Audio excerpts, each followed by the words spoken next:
Siemano, siemandero, witam wszystkich PGR-y, Polaków, gitarowe rozmowy, jedna z waszych ulubionych serii na tym kanale, z tego co wiem. Ten odcinek powstał bardzo dawno temu, z Rafatu go nagrywaliśmy, padły kamery. Ten odcinek spowodował to, że przeszedłem w 4K i że kupiłem zupełnie nowe kamery. Ten odcinek spowodował również to, że się wkurzyłem, poszedłem też po zakup nowych mikrofonów. Seria Polaków Gitarowe Rozmowy rozwija się tak jak ten kanał. Dzięki waszemu wsparciu, za które bardzo, bardzo dziękuję. Patronajty, guzik wesprzyj pod filmem, różne inne formy, prezenty na dziesięciolecie. Bardzo mega. Oczywiście zapraszam również do korzystania ze zniżek, które wam załatwiłem i zapraszam również do tego, ażebyście korzystali z moich reflinków. Między innymi z reflinka w sklepie Thomann, który naprawdę dużo daje. Więc jeżeli robicie tam zakupy, róbcie to z moim reflinkiem, a ja będę kręcił jeszcze więcej PGR-ów. W zeszłym miesiącu było PGR-ów. No ale jak mówię, ten jest nagrany dawno temu na stare kamery, teraz już gadam do nowej. Coś nam tam gdzieś przerywało, wyciąłem to, co się dało z tego materiału, więc rzeczywiście jest to PGR, który jest pocięty, za co bardzo przepraszam, ale no po prostu było tak, że my gadaliśmy, a nawet nie zauważyliśmy, że padają te baterie, więc ja już teraz poszedłem w zasilanie, na przykład tak, powerbanki zamiast baterii na specjalnym kabelku, czasami nawet prądem zasilam kamery. Baterie oczywiście również posiadam na jakieś rzeczy, gdzie nie mogę takich powerbanków nosić, ale no naprawdę rozwijam się dzięki wam i ten odcinek, który właśnie obejrzycie, spowodował dość konkretny rozwój. Już Rafatu, Brooklyn i dużo innych kapel, historia łódzkiej sceny, historia łódzkiej muzyki, bardzo dobry gitarzysta, mój bardzo dobry kolega, bardzo mądry facet, którego aż miło posłuchać, więc posłuchajcie. Lajki, subskrypcje, yo, elo. Siemano, siemandero, witamy wszystkich bardzo, bardzo serdecznie w kolejnym odcinku z cyklu Polaków Gitarowe Rozmowy. Dzisiaj rozmowa z Rafatu. Jeżeli jeszcze Rafata nie znacie, to za chwileczkę poznacie, a zapraszam na wszystkie poprzednie materiały, w szczególności na naszą rozmowę gdzieś tak sprzed roku z całym zespołem. Tak, półtora roku to było temu? Minęło, tak. No, kurde, powiem ci, że tak wiesz, szybciutko to idzie. W każdym razie no, mamy taką rozmowę już z całym zespołem Brooklyn o graniu w kapeli i bardzo na nią serdecznie zapraszamy. A dzisiaj sobie zrobimy tak trochę bardziej klasycznego PGR-ka. Tak, cześć wszystkim, cześć Ksanty. Bardzo dziękuję za zaproszenie. Przyznam, że długo czekałeś w kolejce. To nawet nie o to chodzi, wiesz, to było trochę moje marzenie, żeby się znaleźć w PGR-ze. Aha. Bo ja traktuję bardzo prestiżowo w ogóle to, że mogę wziąć udział w tym odcinku, bo obejrzałem kilka, albo kilkanaście. Uważam, że ten cykl jest super.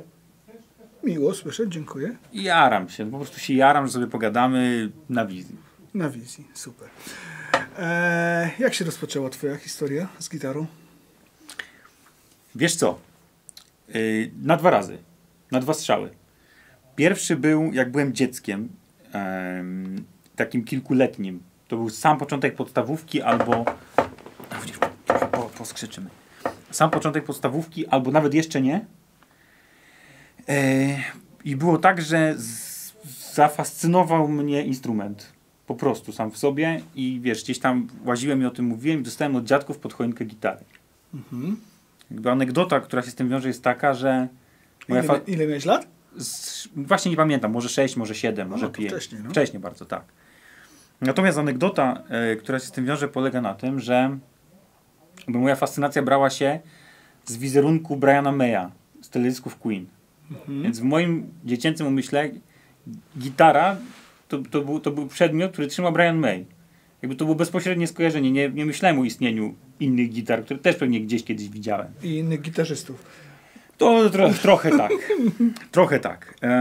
I dostałem pod choinkę coś, co zupełnie nie przypominało ani Red Special, ani żadnego innego instrumentu, który kiedykolwiek miał Brian May w ręku pewnie. A pamiętasz, co to była za gitara? Tak, no to była, wiesz co, jakby tu nie będziemy się rozwodzić, bo to też w PGR-ze się pojawiało często. Czyli jakby rzutem na taśmę załapałem się na historię o radzieckiej gitarze ze stronami 2,5 cm nad 12 progiem. Mhm.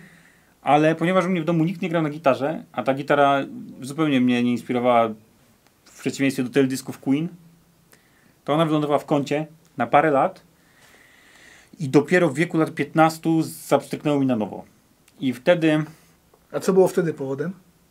A no właśnie, trudno mi, jakby chyba już ileś czynników naraz. To już takie było bardziej, wiesz, no nie powiem do końca, że świadome, też instynktowne mimo wszystko, ale jednak, wiesz, wiązało się z jakimiś takimi życiowymi wyborami. Świadomie wtedy słuchałem muzy. Byłem totalnym fanatykiem Deep Purple na tamtym etapie. To też było tak, że wiesz, już słuchałem tej muzy ileś czasu, także już, wiesz, wybierałem... No jak miałeś 6 lat i słuchałeś Queen, no to już wtedy byłeś całkiem uświadomionym. Ale to właśnie to nie było chyba świadome, wiesz, to mój ojciec słuchał po prostu Queen, ciotka moja słuchała Queen, dużo było tego Queen w domu. Podobało mi się faktycznie. Pierwszym utworem, pamiętam, że chyba zapamiętałem tytuł, to był Radio Gaga. No tak. Raz, że prosty tytuł, ale w ogóle był wtedy hitem w tamtym w ogóle chyba chyba czasie. też jedynym teledyskiem, jaki leciał Queen w ogóle w telewizji, w polskiej telewizji. No bo tam nie wiem, 16:10 taki był blok teledysków i chyba leciało zawsze 7 tych samych teledysków. Wu-Tang Clan, Gravel Pete, Radio Gaga, Aerosmith chyba, wiesz, Johnny's Garagan, tak? Jimmy's Garagan, tak? A Dude Looks Like a Lady. Albo Dude Looks Like a Lady, wiesz, taki był zawsze zestaw tych samych teledysków, nie? Wiesz co, ja nie pamiętam tego bloku w telewizji polskiej, bo ty o telewizji polskiej mówisz. Tak, mnie tak. To było... no w centrum Łodzi nie było satelity, wiesz? To jest takie najśmieszniejsze, że osiedla miały. A w centrum, wiesz, nie było kablówki i satelity w tym czasie, więc ja nie miałem MTV, nie? Okej, wiesz co, ale to... Wychowałem cię na TVP. Ale słuchaj, jakoś z tego wybrnąłeś. Z tego TVP. Wiesz co? I to jest w ogóle ciekawy wątek, bo ja mieszkałem jakby nie wiem jak to nazwać, bo to był Stary Widzew przy skrzyżowaniu marszałków, ale no była kablówka osiedlowa, coś takiego i tam właśnie była telewizja satelitarna, którą doprowadzali do mieszkań jakoś. I ja z kolei pamiętam tego bloku, o którym mówisz, nie pamiętam. Pamiętam European Top 20, które było retransmitowane na jakimś dziwnym kanale. Takie, pamiętasz, Tele24 albo coś w ten deseń. No. Wydaje mi się, że to musiało być tam. I tam wtedy z kolei, wiesz, to była lista przebojów. Taka jak teraz pewnie są jakieś listy przebojów na jakimś MTV.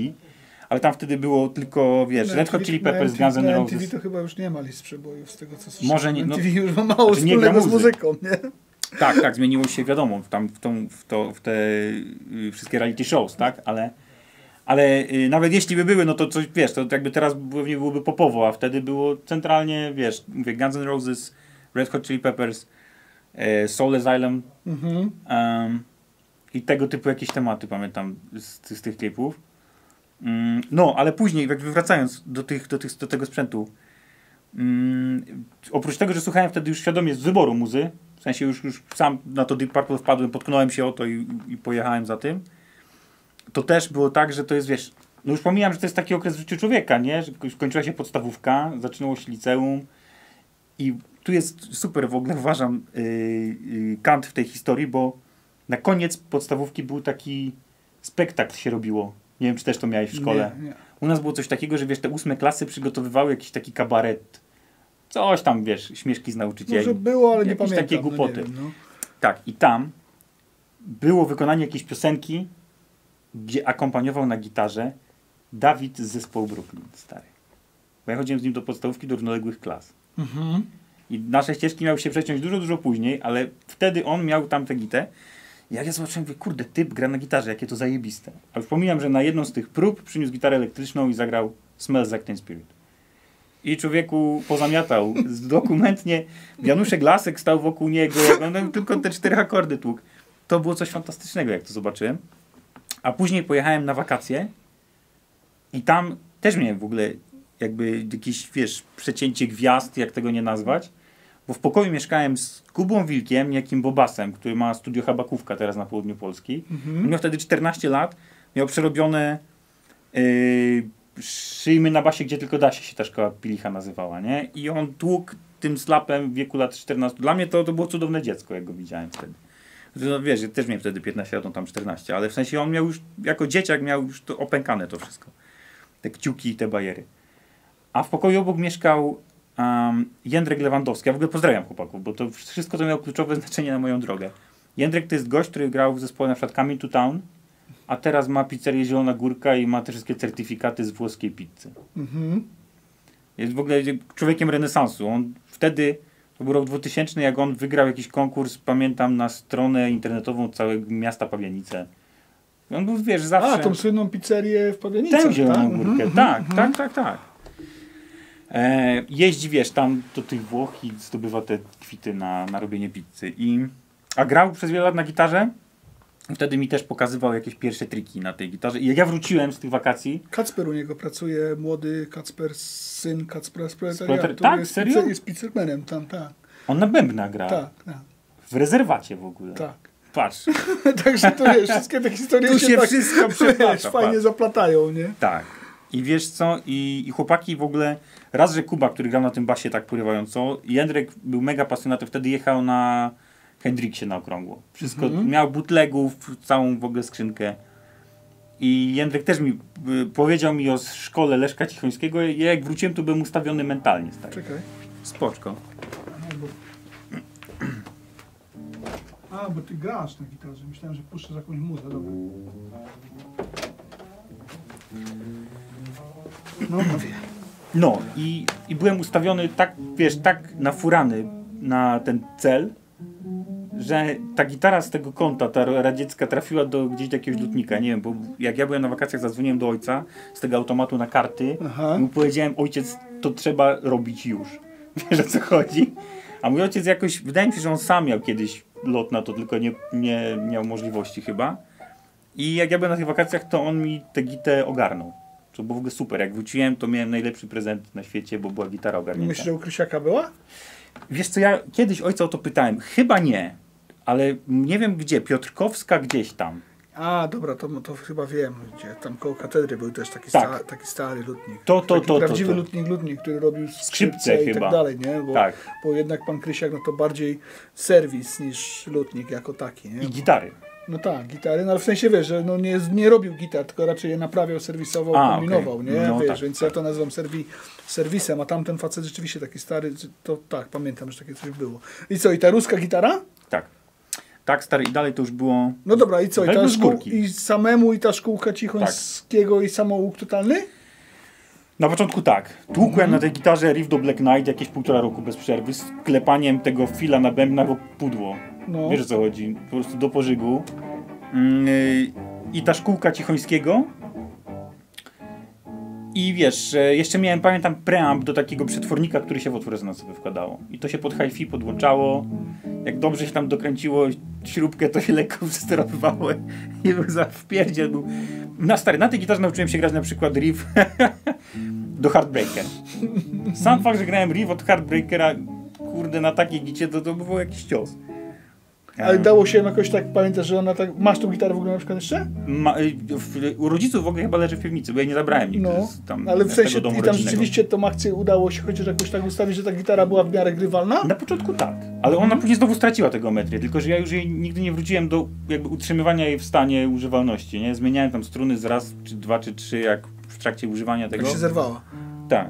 To jedną Tak. zmieniałeś. Bo Wiesz tak co, się, że wtedy tak ty się zmieniało. wiesz, Jedna dokładnie, się się dało na jedną sztuki na kupić. sztuki się kupowało. Znaczy teraz też pewnie się cały czas da, nie? Właśnie Ale nie wiem, czy się da kupić struny na sztuki. Da się. Struny muza i ten, nie? Presto. I Presto. A, to te lepsze już miałeś. Znaczy nie pamiętam, czy były muzy struny, ale będę, że prosto już były. Dobra, pierwsza elektryczna i w ogóle jakiś taki już normalny sprzęt do grania. Stary, potem już było z górki, bo jak się zajarałem tym tak okrutnie, to... a to jest w ogóle też ciekawe, że jakby...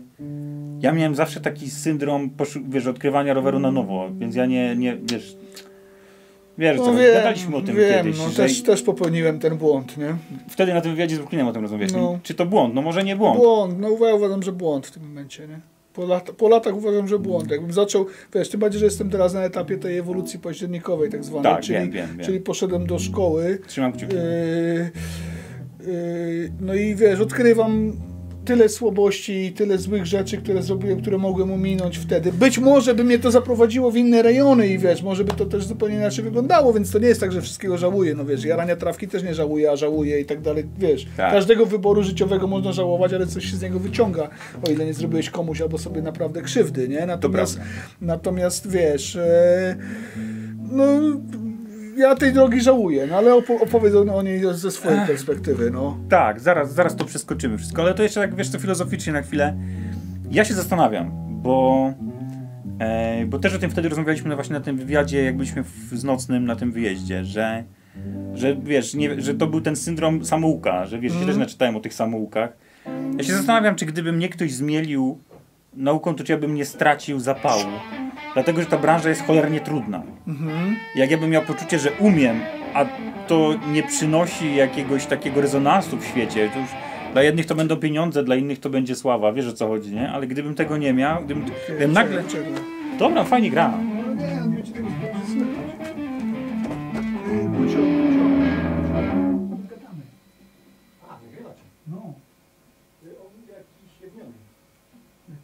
Jewniony jakiś. To jest akcja 1 mm na 1,25. Nic nie dzwoni, nic nie sędzę, czy nic się nie blokuje. No tak, żeby było dobrze. Możemy napisać. Zrób tak, żeby było dobrze.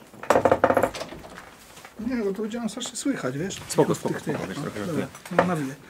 Wiesz, że mówię, mi się wydaje, że to jest tak, że gdybyś... Ja mówię za siebie, co mi się wydaje. No. Nie wiem, co by było, gdyby, to nigdy nie wiemy. Ale gdyby było tak, że nie wiem, gdybym się nauczył zajebiście grać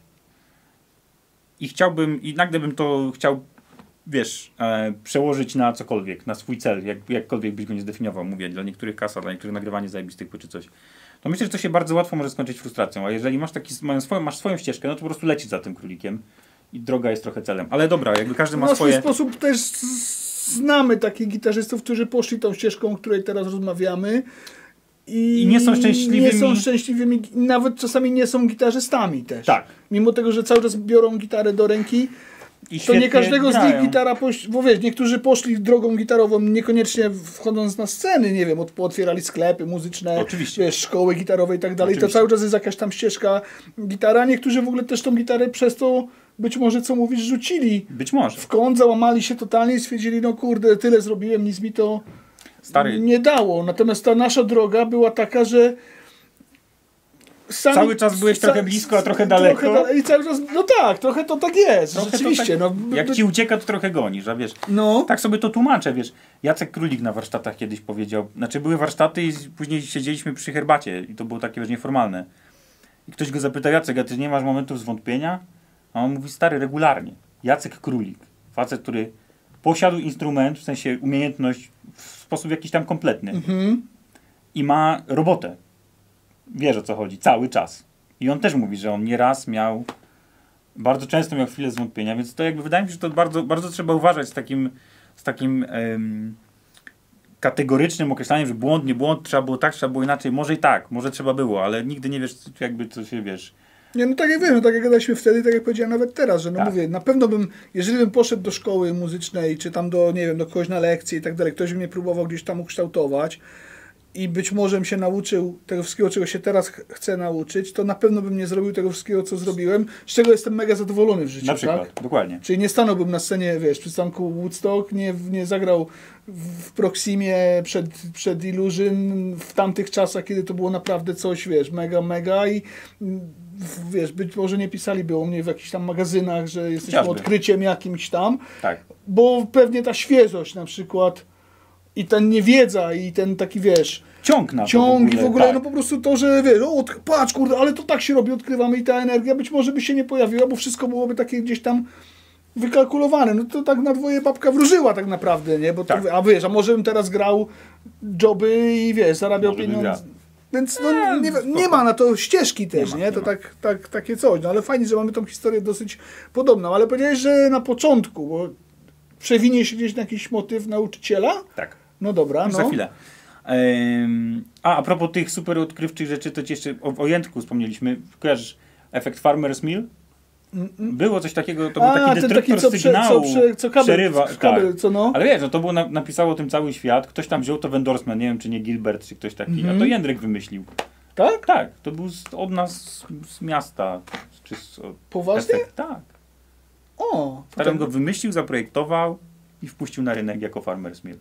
Nie wiem, czy to jest całkiem pierwszy efekt tego typu. Chyba w ogóle pierwotnym jakby efektem, czy było jakieś brzmienie Billy'ego Gibbonsa skądś tam, ale nie wiem, czy osiągany efektem, czy nie faktycznie uszkodzonym Kablem. przewodem. Aha, Tak, ale aha. jest gdzieś jakaś zagrywka Billy'ego Gibbonsa, gdzie Jędrkowi po prostu to tak zapstryknęło, że postanowił to, wiesz, stworzyć urządzenie, które będzie w stanie ci Ale to już nie jest produkowane, nie? Nie, to był króciutko jakoś, nie wiem. Biały kruk taki jakiś Tak, w tak tym mi się momencie. wydaje. Dobra, No, oprócz pierwsza, tego, że- pierwsza gitara taka poważniejsza. Akustyk A, czy poważniejsza, czy w ogóle Nie, dobra, gitara? pierwszy elektryk, no w ogóle no, kolei. następna po kolei po tej. Teraz to już mogę wymieniać. No. No. Majonez KZ, którego kupiłem w Abagu, sprzedał mi go Gutek, który Aha. tam jest za ścianą. I pozdrawiamy go. Dobra, jeszcze raz to powiedz, bo tam nie ma tej ściany i tam nie ma gutka. Nie mogę tego powiedzieć? Nie. Bo on robi robotę gdzieś. To jest raz, a dwa, nikt nie wie o tym, że tam jest coś za ścianą. Aha, dobra. To teraz to może już z górki pójdzie, bo tak. Majonez KZ to był mój pierwszy elektryk i zresztą kolejny po tej ruskiej gitarze, którego kupiłem w Abagu, sprzedał mi Gutek, Mhm. który tam wtedy pracował. I to było super, bo Gutek wtedy, ja się w ogóle kitrałem, wiesz, bałem się tych sklepów. Miałem poczucie, że nic nie umiem, a tam są prawdziwi muzycy, wiesz o co chodzi. Taki ja w ogóle byłem nieśmiały. Znaczy nadal jestem, ale no teraz się nauczyłem żyć z tym, a wtedy no taki byłem, wiesz. I kurde, a Gutek mnie potraktował jak człowieka i powiedział, słuchaj, dobra, tutaj taka gitara, ta jest czarna, ale jest fajna i pograj sobie, nie? I poszło. I wzmacniacz od razu do tego, zaraz, albo za tym samym strzałem, albo niedługo później, żeby, nie, wiesz, z dechy nie grać tylko, to był Fender Frontman Amp. Wow. FR15 albo FR10. Ni- Czy duży już? Znaczy, nie wiem, czy to był duży, wiesz co, on się nazywał Frontman Amp, bo jeszcze nie miał chyba FR w symbolu. Aha. Był taki, wiesz, to był właśnie taki chyba jeszcze lekko starszy. I co był w ogóle, pamiętam ten wybór, bo był Fender, który brzmiał bardzo dobrze na czystym kanale, a mnie ten czysty kanał wtedy w ogóle nie interesował. I Laney Hardcore Max, pamiętasz taki wzmacniacz? No. Który brzmiał dobrze na przesterze, ale prawo na tym. I też Gutek mi doradził, że weź sobie tego Fendera, bo on jak prawdziwiej trochę jednak brzmi, jak chcesz się czegoś nauczyć, to się na nim nauczysz. No ja wziąłem ten wzmacniacz, próbowałem wymęczać coś z tego przesteru, który był tam absolutnie nieznośny, ale zacząłem też walczyć, żeby uzyskać przester, który był wystarczająco taki oldschoolowy, żeby tego... Tak, bo to jesteś taka bardziej szkoła No, jednak stary, no, rockowa. Metalu nie grałeś, nie? Nie, w ogóle. No. Znaczy w ogóle, no tak, no. Wtedy to w ogóle mnie to nie interesowało. Wtedy jeszcze byłem w ogóle też na Deep Purple tylko etapie i Black Sabbath. Więc mnie interesował vintage'owy przester gruboziarnisty. Skutkiem czego kupiłem za 20 zł, pamiętam tę kwotę, Code Overdrive. W sklepie Koncert 88. Code Overdrive, proszę ciebie, to jest... Nie gadaj, że ty go tu masz. Nie mam go, wiesz. To ja ci go przywiozę, żebyś go miał. Ale wiesz, że to jest kultowy efekt? Że to jest efekt, który pojawił się... Albo, nie ten Code Overdrive. Exar Overdrive. Ale Exar to nie była trochę bardziej Europa niż Code, tak ogólnie? Znaczy, no chyba bliżej niemieckiej ściany, ale, No. ale generalnie to nie, to mi się pomyliło teraz z tym kodem. Chociaż nie wiem, czy ten kod też tam jakiejś takiej historii nie miał, ale ten Exar to na przykład jest symulowany przez JHS-a w jednym z takich efektów, który symuluje, wiesz, najważniejsze kostki na świecie.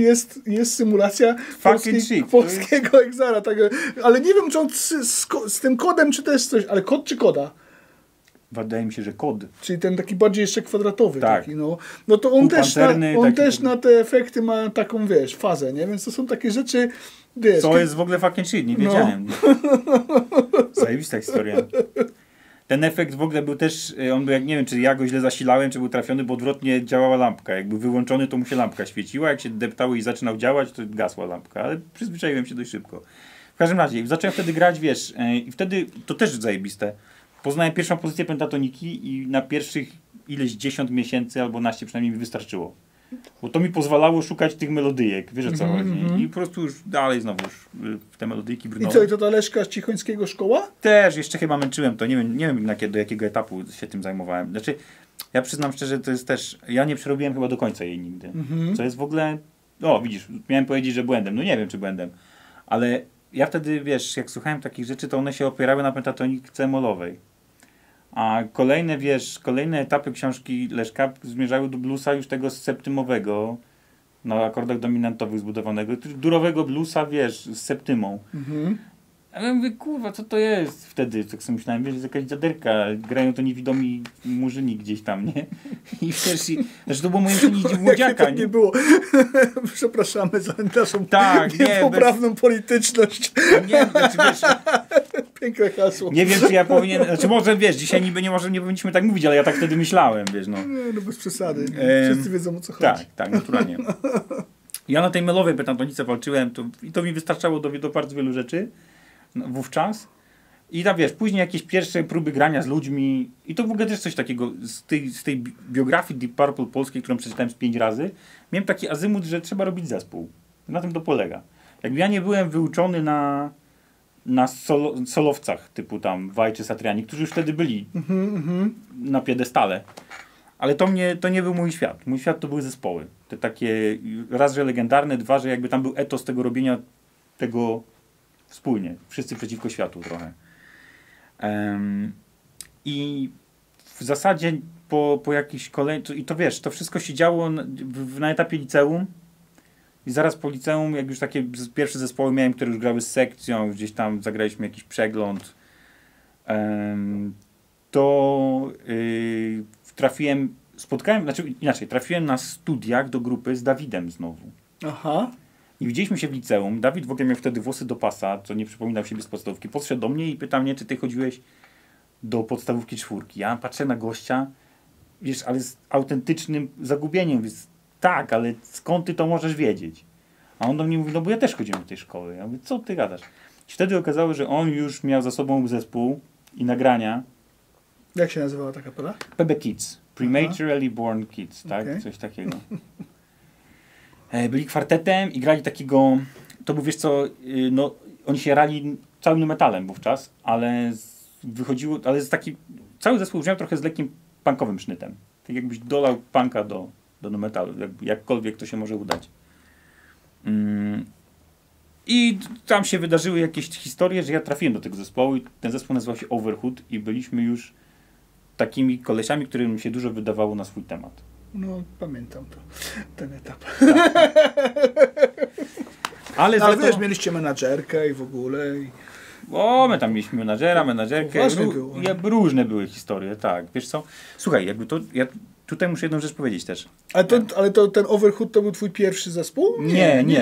Nie taki całkiem, ale taki już, że to już taki był zespół, który po pierwsze chciał realnie coś osiągnąć i trochę, wiesz, Ariel, który wtedy był takim tam spiritus movens, Ariel miał świetną energię wtedy. On potrafił zarażać ludzi i mnie też zaraził. Ja po prostu w to wszystko uwierzyłem. Że my nagramy płytę i później będzie już sztos. I my, co najlepsze, nagraliśmy tę płytę. Nawet 2, ale to jakby za chwilę.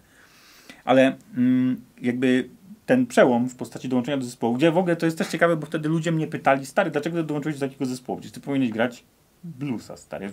Breakoutu słuchałem w domu wówczas.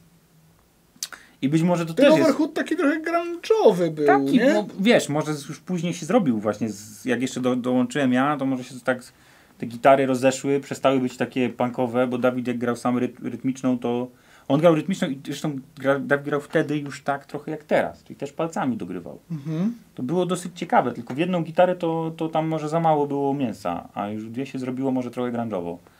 Bo wiesz, że grałem trochę do tyłu, bo tu właśnie z bluesa wzięte te tematy. W każdym razie, i to były takie momenty już trochę przełomowe, bo ja zacząłem mieć takie wyobrażenie, że potrzebuję prawdziwych gratów. Wiesz. Czyli cały czas grałeś na tej kazetce? Tak. Na początku Overhooda grałem na tym gazecie, wzmacniacz już miałem inny, bo to był Fender Princeton Horus. I tutaj widzisz, pominęliśmy jeden wątek. Pytałeś o nauczyciela. Tak. Moim nauczycielem był Mateusz Tranda, gitarzysta akustyczny. No. Ja tam poszedłem z elektrykiem, ale powiem ci, że wydaje mi się, że miało to na mnie jakby bardzo duży wpływ, że nie trafiłem bo wtedy się trafiało do Konrada Jeremusa albo do Mateusza. Albo no jeszcze może do Bartka Papieża. 3 różne ścieżki. Tak można było trafić. A ja nie mając żadnej świadomości trafiłem do Mateusza i to był super. Mateusz, pozdrawiam cię, Mateusz. Z moim przyjacielem do dzisiaj graliśmy w jakieś tam, graliśmy zespół, graliśmy jakieś inne sytuacje. Ale podejście akustyczne i podejście Mateusza do muzy było super. I super rezonowało z tym, co ja chciałem osiągnąć. Czyli czego cię bardziej nauczył? Podejścia do muzyki, tworzenia muzyki? Słuchania nawet. Słuchania i takiego jakiegoś ogólnego zjadania tematu, czy jednak bardziej, wiesz, rzeczy typowe, tutaj septymowy akord, tutaj to, tutaj tamto i tak dalej, i tak dalej? Wiesz co, nie, wychodzenia poza schemat właśnie w kwestii instrumentu stricte. Bo jakby Mateusz miał zresztą bardzo dobre podejście, że teorię przecież możesz wykuć sam. Wiesz coś, skalę możesz wykuć, to nie o to chodzi. To, co się wydarza między tobą a instrumentem, to jest jakby nieopisywane do końca teorią. Tak, to są te współbrzmienia, których szukasz, barwy, których szukasz. Wszystko możesz opisać teorią, wiesz, interwałami, takimi rzeczami, ale to jak atakujesz strunę, jaka jest różnica, wiesz, w dynamice, cicho, głośno, jak to osiągnąć, to jakby tego typu rzeczy, jakby otworzył mi w ogóle głowę na myślenie o instrumencie w innych trochę kategoriach. Wydaje mi się, że to było dla mnie przełomowe też na poziomie myślenia, bo gdybym poszedł do Konrada na przykład, to prawdopodobnie bym poszedł za tą techniką. A widzisz, tylko że ja ciągu na technikę nigdy nie miałem. Do dzisiaj nie mam techniki takiej jakiejś porywającej, tylko raczej gram feelingowo. A tutaj z Mateuszem po prostu znalazłem raz, że relację fajną, ale jakby tak na poziomie rezonansu dobrego, że kumałem, co on do mnie mówi, kumałem, co on ode mnie chce. Jakbym, widzisz, dlatego mówię, że jakbym poszedł do Konrada, nie wiem, czy bym się stał nagle technikiem, czy może bym zrezygnował, bo bym uznał, że to nie dla mnie. Bo by Konrad wymagał na przykład, wiesz, postępów jakichś tam technicznych. Czy wiesz, nie wiem jak Konrad uczył wtedy ja też bo nie to jest teraz trochę też inaczej, wiesz, tak, Konrad wiem, na przykład wiem. teraz to musisz go zmusić. Muzyki też dużo uczy. Znaczy, no ja to go zmuszam, żeby mnie nauczył techniki, na przykład właśnie on chce mnie uczyć muzyki, a ja nie chcę się uczyć muzyki, tylko chcę zacząć od techniki, nie, wiesz, więc to jest taka...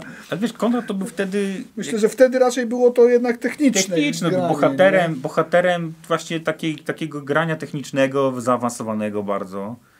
Więc też tak to kojarzyłem wtedy. Widzisz, też rozmawiam o tym bardziej, co zapamiętałem, niż co się działo. No. Od Mateusza kupiłem tego Fendera Princetona Horusa. Drugi Fender w ogóle pod rząd. Znowu bez sensu przesterem.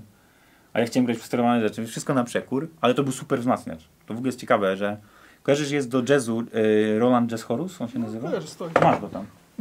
No. No, On jest tranzystorowy, nie? tak, w pełni tranzystorowy, Dokładnie. nawet chyba szerokopasmowy, tak jak się zastanawiamy coraz bardziej. Że audio w sumie mógłby zagrać, Tak, gdyby co? dlatego on jest taki, wiesz, że ten przester tam to nie gra, nie? No To nie jest... gra. Z tym Fenderem było bardzo podobnie. On miał bardzo dobry, prawdziwy chorus wbudowany, bo on był stereofonicznym wzmacniaczem w ogóle, czyli on grał chorus stereo. I miał super czysty kanał tranzystorowy. Ja mam wrażenie w ogóle, że to są rzeczy, które się... To jest coś, znaczy faktycznie mógłbyś zagrać w składzie jazzowym nie za głośno. Ja wiadomo, że no, jazzowi gitarzyści też lubią ciepłe lampy, ale to by się sprawdziło. Tylko to były takie wzmacniacze, które w Polsce, nie gra się w Polsce jazzu ani... Znaczy tak mi się wydaje. Znaczy gdzieś tam się gra, ale Polska z małym rynkiem to są małe światy. Polski jazz jest super, ale to jest mały świat, nie? A to jest taki wzmacniacz do domu kultury, gdzie się gra jazz. Zajebisty wzmacniacz, ale nie do tego, czego szukałem wtedy. No, idziemy. Dobra, na czym tam było przed tą ten baterią? Princeton Horus chyba. Princeton Horus, no. I Princeton Horus I wtedy też ten overdrive? Cały czas ten sam, czy zmieniłeś już efekt na coś lepszego? A, widzisz. Czy lepsze, to trudno jest mi powiedzieć. Chyba trochę tak. No. Miałem takiego kumpla, który sam budował efekty. Od strzału, po prostu w sensie... Ale nie ten, który zrobił ten efekt kabla. Nie, Jędrek. Rafał, pozdrawiam Rafała. On chyba, nie wiem czy jeszcze gra, ale wtedy był mocno zajarany i robił sam w oparciu jak wszyscy o gotowe schematy. Tam typ screamery robił takie rzeczy i zrobił treble booster. I mnie się ten treble booster podobał, tylko że ja nie chciałem podbijać na tym Fenderze trebli. Czyli wracamy do Briana Maya trochę. Chyba tak. No. I tam wiesz, posiedzieliśmy przy nim, tam w środku były jakieś takie potencjometry no to pewnie było sterowanie jakimś napięciem albo innym prądem od któregoś tam kondensatora czy czegoś. Ja jestem kiepski w te tematy. W każdym razie były tam potencjometry od jakby, wiesz, regulacji tych parametrów tego efektu. I on się stał trochę środkopodbijaczem, wiesz, takim middle boosterem bardziej. Ale on powodował, jak sam się przesterował, w momencie kiedy on się przesterował, jak go mocno tam podkręciłeś, to fajny drive dawał. I zacząłem w czysty kanał tego Fendera grać tym mid boosterem. Dosyć niekonwencjonalne rozwiązanie. W ogóle niekonwencjonalne. Jak na tamte czasy bym nawet powiedział, bo to wtedy były takie czasy, że jednak ja o boostowaniu usłyszałem dużo później. Wiesz co, ja nie traktowałem, znaczy on nie pracował raczej w trybie boostera, on się chyba po prostu przesterowywał sam. Ale on miał fajną tę barwę, bo on znowu dawał mi gruboziarnisty przester, taki oldschoolowy, czego nie miał ten Fender w ogóle, ani kostki, wiesz, kostki typu distortion tego nie mają same w sobie, albo trzeba bardzo mądrze z tym pracować. I musi być też preamp najlepiej lampowy, bo jak idzie w tranzystorowy, to też jest inaczej, wiesz. Ale ty niby boostowałeś, przesterowywałeś czysty kanał Niby tak, tranzystorowego wzmacniacza jednak, tak? Tak, ale tak jak ci mówię, zakładam, że to ta kostka się najpierw przesterowywała. Mhm. I że to ona dawała tę esencję tej barwy i tam na tym fenderze, po prostu na tym czystym kanale o dużym headroomie, po prostu on się fajnie odzywał. Że nie był całkiem wąski w paśmie ten przesterek, wiesz. Ale to było to trwało jakiś czas. Płytę jak nagrywaliśmy, to robiliśmy to na grubo. Znaczy w sensie, wiesz, tak jak ci powiedziałem przed chwilą, my mieliśmy wtedy, Ariel nam potrafił zapalić ląd i my nagle przestaliśmy być zakompleksionymi dzieciakami stąd. Staliśmy się w swoich umysłach totalnymi po prostu wyjadaczami. A trochę tak chyba jest potrzebny. Też miałem ten okres, tak, w życiu. Co wydaje mi się, Wtedy to niosło, nie? Wtedy niosło, wtedy to było, no, tak jak mówisz, może to było potrzebne. Pożyczyliśmy wzmacniaczy stare, które mnie kompletnie pokonały na poziomie artykulacji, tak? No bo to była Mesa Dual Rectifier, pożyczona od Czypisa i kopia Fendera Tone Mastera, pożyczona od Damiana Nakielskiego, od Nakiela. Człowieku, no to wiesz, tam moc, kurde, jakby prezencja tych wzmacniaczy, dynamika, odpowiedź, wiesz, to jak właśnie artykulacje sprzedawały. No to spowodowało, że jakby... Gruby taki, jak ten Batman, nie? Tak. Że tak w ryj. Nie? Kurde, no powiem ci, tę płytę nagrywał i produkował Darek Piekara. Darka też pozdrawiam. Dużo pozdrowień. Mam wrażenie, że to jest historia chyba bardziej o ludziach niż o gitarach w ogóle. I Darek masę cierpliwości w to włożył. Bardzo dużo się nauczyłem na tych sesjach nagraniowych. Bardzo dużo, właściwie od początku wszystkiego. A jeszcze na Kilińskiego, czy już tam w Imce już, no. No. Darek to produkował. Darek tam za te brzmienia trochę odpowiadał. I znaczy też, pamiętam, były takie momenty, gdzie przesiedzieliśmy w ciszy chwilę, bo ja się uparłem, że coś nagram, a Darek widział, że ja nie mam nic, żeby to nagrać. Ani umiejętności, ani nic. No ale w końcu jakoś ta płyta powstała, ona brzmiała... Mówimy o płycie Overhood, Pierwsza tak? płyta Overhooda, tak. I wiesz co, my byliśmy zapaleni w opór tym tematem, że ta płyta jest, że my to robimy. My po prostu nie umieliśmy jej ani zaaranżować chyba tych numerów, ani skorzystać z barw odpowiednio. Darek wykonał jakąś benedyktyjską pracę produkcyjną, żeby my jako referencyjne nagrania to mu tam dostarczyliśmy jakiś systemowy down i coś, wiesz o co chodzi.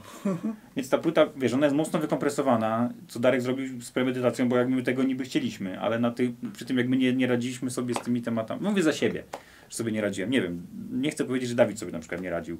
Że sobie radził, no bo on grał swoje zawsze, a ja wtedy się już na te solówki pchałem i siłowałem się, że będę pokazywał zajebiste rzeczy. Więc ta płyta tak brzmi sztucznawo, wydaje mi się, z perspektywy czasu, ale to nie jest na pewno, wiesz, kwestia, że Darek coś tam źle, tylko że po prostu to, co nagraliśmy, no to kurwa, to on to zmiksował, wiesz o co chodzi. I dalej, wiesz, jakby rozwijaliśmy się, tak? Overhood był takim dla nas sposobem na życie, no, wierzyliśmy w to na maksa. Więc Miałem to samo z Mocą, nie? No, tak mi się wydaje, że to na tym polega. Ten sam flow, że wiesz, też nam się wydawało, wiesz, parę gazet do nas napisało, Że to już byliśmy, wiesz, co nam to będą gadać jacyś tam i w ogóle, przecież ona z Metal Hammer pisze, wiesz, nieważne, że w rubryce Out of the Darkness, ale pisze, o was nie pisze, tak, wiesz, tak. i tak dalej, nie? Wiesz, jak masz 20 lat, zapisz coś takiego, to... A nie jesteś z Los Angeles, gdzie wszyscy koledzy to przeżyli twoi, no to tutaj się faktycznie wyróżniasz i kurde, coś ci tam odpala. Na te sesje nagraniowe kupiłem pierwszą prawdziwą gitarę. I ona, to jest właśnie ta, którą przywiozłem. Yamaha Pacifica 812V. No to ważna sprawa. No słuchaj, to jest ładna też anegdotka, bo... Jakiś leski case, dobrze jest. Ale ładniutka, no. Słuchaj, to jest gitara, wtedy w Overhoodzie bębnił Maciek Murawski, Loki, który pracował, robił chyba technikę u Wojtka Pilichowskiego, bo się z Tomkiem Lipińskim znali. No. Tak, pokaż gitę, bo to jest bardzo ciekawy instrument. Ja pokażę, no. I Maciek powiedział, że Bartek Papież, który wówczas był endorserem Yamahy, ma możliwość jakby odsprzedać Yamahę. Czy masz autograf tutaj? Steve'a Vai'a. Aha. Na Yamaszce, to jest zabawne, ale tak było. To możemy też mogę zaraz sprzedać tę historyjkę. I poszedłem do Bartka. Bartek faktycznie wtedy tych Yamah trochę miał i był gotów tam się pozbywać ich. Wpuszczać je na rynek po prostu. No i odkupiłem od niego tę gitarę. Ładne, bo jak ogrywałem tę gitę, to Bartek do mnie mówi: a ile ty grasz na gitarze? I ja mówię, nie pamiętam, chyba miałem wtedy 6 grania lat za sobą, czy 7. I ja właśnie tak mu mówię, a on mówi, no to nie jest za dobrze. No i nie było. Nie oszukujmy się. Nie było w ogóle dobrze. Zresztą ten sposób myślenia do mnie wrócił po wielu latach, też ci zaraz powiem. W każdym razie to już miałem tę Yamahę. Zacząłem grać koncerty na tej Yamaszce i na Fenderze. I wtedy już, wiesz, zaczynałem jakby łapać taką energię, że chcę przeskoczyć ten poziom i wejść w lampę. No bo lampa wtedy była czymś takim też stopniem wtajemniczenia. Ale już, czekaj, jak ci to Bartek powiedział, to już byłeś po tych lekcjach u Mateusza? No tak. A to chcesz powiedzieć, że to na Mateusza... Nie, to po prostu ja znaczy, za sobą mało ćwiczyłem. Wiesz, to nie zrzucajmy tego na Mateusza. Nie, ja wiesz, to tak historycznie, nie? Czy to historycznie, wiesz, tak. Że wiesz, że chodziłeś na lekcje, które być może nie przez Mateusza, tylko może właśnie przez ciebie ci nic nie dały, nie? Że wiesz. Znaczy te lekcje mi nie dały dlatego, że jakby one, znaczy tak jak ci mówiłem, to nie były, to ja za mało ćwiczyłem technikę. Ja zawsze wiedziałem, że ja powinienem ćwiczyć technikę. Dzisiaj też to wiem. Ja dlatego też, a Mateusz tam pokazywał mi pajączki, sprawdzał, czy ja ćwiczę te pajączki, te rzeczy, ale dużo więcej czasu poświęcaliśmy na przykład z Mateuszem, bo to jakby to też wytłumaczmy może od razu. Ja z Mateuszem na przykład, nie wiem, braliśmy Road to Hell Chrisa Ree i wiesz, ja miałem to zagrać. To Mateusz mówił, gdzie jest dobrze, a gdzie niedobrze. I Mateusz naprawdę zwraca uwagę na przykład, że akcenty się nie że akcenty są źle zagrane, tak? Żeby numer brzmiał, takie niuanse mają znaczenie. To nie tylko, że się nauczysz, który akord gdzie nacisnąć. Tylko jak to ma po prostu brzmieć. I takie rzeczy z Mateuszem robiliśmy. A taka elektryczna technika, no to w ogóle tam nie... Wiesz, to ja sobie myślałem sobie, że sam to zrobię. Kiedyś. Co teraz tak myślisz? Tak. Dokładnie tak. Znaczy wiesz co, no dobra, to zaraz tam się otworzę bardziej, ja to ci powiem. I wiesz, dla mnie lampa była kolejnym stopniem wtajemniczenia i nabyłem Marshalla JCM 900. Też stoi. Ale kombo kupiłem. 4502 i znowu nie umiałem z niego skorzystać. W sensie nie dlatego, że był aż tak super, tylko dlatego, że znowu nie miał tej barwy, której ja szukałem. No dobra, to jakiej barwy szukałeś? No właśnie, ja nie wiem, czy ja to wtedy wiedziałem, ale ja szukałem cały czas tych vintage'owych barw, które tak naprawdę kolesie osiągali z wzmacniaczy typu Plexi. No dobra, to dlaczego przyniosłeś płyty systemowe Down, gdzie w ogóle takich barw nie ma? Nie, wiesz co, w Overhoodzie, jak na początku Overhooda to ja... No właśnie, no bo w Overhoodzie ja wtedy nie było to potrzebne ci w Overhood. Czyli to była cały czas ta twoja dusza tego bluesmana jednak. Słuchaj, no ja do Overhooda poszedłem tak jak stałem. No. Ja nie obiecywałem chłopakom, że jestem w stanie zastąpić Malakiana. Wiesz o co chodzi, nie? Dobrze mówię, Malakian. Tak. Tylko wiesz, no oni mnie wzięli takiego jak byłem, a tam po prostu Ariel, bo tam było w ogóle tak, że Ariel część sobie dogrywał akompaniamentów, ale chciał odpuścić to, mieć więcej jakby przestrzeni na scenie, że ja po prostu wejdę na drugą gitarę. Oni wiedzieli, co ja sobą prezentuję. Część gitar trzeba było w ogóle wymyślić drugich partii i wtedy w ogóle jakby, to zaraz też powiem, bo to jest ciekawy wątek. Natomiast co do tych gitarowych tematów, no zauważ, nagrywaliśmy na mesie, na sprzęcie, który był z tej bajki, tak, nie? No tak. Ale to nie był nasz sprzęt. A ja z kolei, jakby to, co ja goniłem, no to były te oldschoolowe barwy klasyczne. Dlatego 900 mi znowu nie odpowiadała, bo miała za czysty kanał czysty, on się nie chciał złamać wystarczająco, a ten kanał przesterowany, który jest w końcu jednak idzie po tranzystorowych tam obwodach, no to on mi brzmiał zakanciasto. Pierwszy high-gainowy Marshall w sumie, nie? W ogóle nie wzmacniacz w sumie. No, prawie że taki. No. Więc ja się nie odnajdywałem do końca na tej 900. A co do samego Overhooda, wiesz co? Powiem ci, że jest jedna rzecz, która mam wrażenie też miała na mnie wpływ taki kolosalny. To jest to, że jak graliśmy z Dawidem, siadaliśmy do tych utworów na początku, gdzie nie było drugich partii gitar, to Dawid nie chciał, żebyśmy grali duble. Czyli ja musiałem wymyślić aranż. I wtedy się, uwierz mi, że to zresztą każdy to wie, że w życiu się uczysz najszybciej, na poligonie się uczysz najszybciej. Przewrotów akordów i tego, gdzie znaleźć jego akord gdzie indziej, to tego się nauczyłem w Overhoodzie w życiu. Nie siedząc i klepiąc, tylko się nauczyłem łapać akordy gdzie indziej, w innych przewrotach i szukać tych riffów gdzieś tam wyżej, żeby one były jako w jakiejś harmonii budowania i tak dalej. Dużo pracy w to włożyłem, dużo w to włożyliśmy wspólnie. Ale to była bardzo, bardzo praca taka twórcza z jednej strony, a z drugiej strony, która dała mi po prostu możliwość nadrobienia braków, mówiąc wprost. 900 Nie pamiętam, czym ją przesterowywałem, bo to mi nie żarło znowu. Czymś to przesterowywałem, ale nie pamiętam czym. Trochę, bo ja jeszcze później wracałem do tej 900 parę razy i to zaraz ci powiem, bo to miałem na to sposoby. Ale na etapie 900 chyba też później kolejny stopień wtajemniczenia, taki dla siebie oczywiście, przeskoczyłem, czyli kupiłem wzmacniacz, który mnie wreszcie zadowolił. Ja najpierw gitarę, przepraszam. Za 900 czasów kupiłem Gibsona pierwszego. Też historia taka ciekawa, bo ja uważałem, że Gibson, że jestem za kiepski na Gibsona.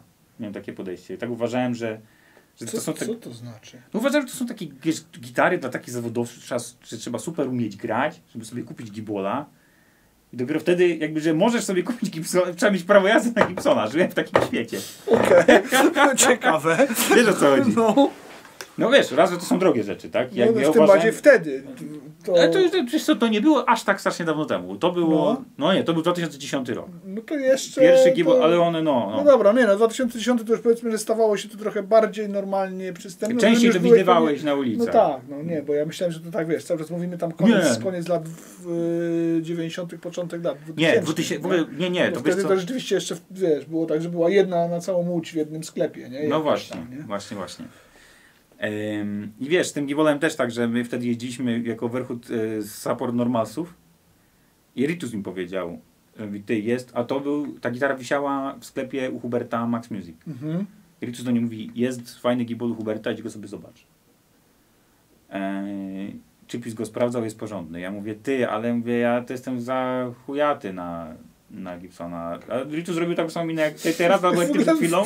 I mówi do mnie tak, co ty w ogóle gadasz? Nie wiem, co ty chcesz. No przecież gitary jest, wiesz. Zresztą to w ogóle tak jest. Ja nie wiem, skąd mi się to podejście wzięło, bo wiadomo, że to nie jest tak, że nie nauczysz się lepiej grać na dobrej gitarze, wręcz przeciwnie, szybciej się nauczysz na dobrej gitarze. Raczej, Ale jak miałem takie podejście, że jak nie umiem, jak inaczej, jeżeli nie jestem w stanie zamknąć możliwości tej gitary, to nie kupuję sobie lepszej. Okay. Takie myślenie, nie wiem.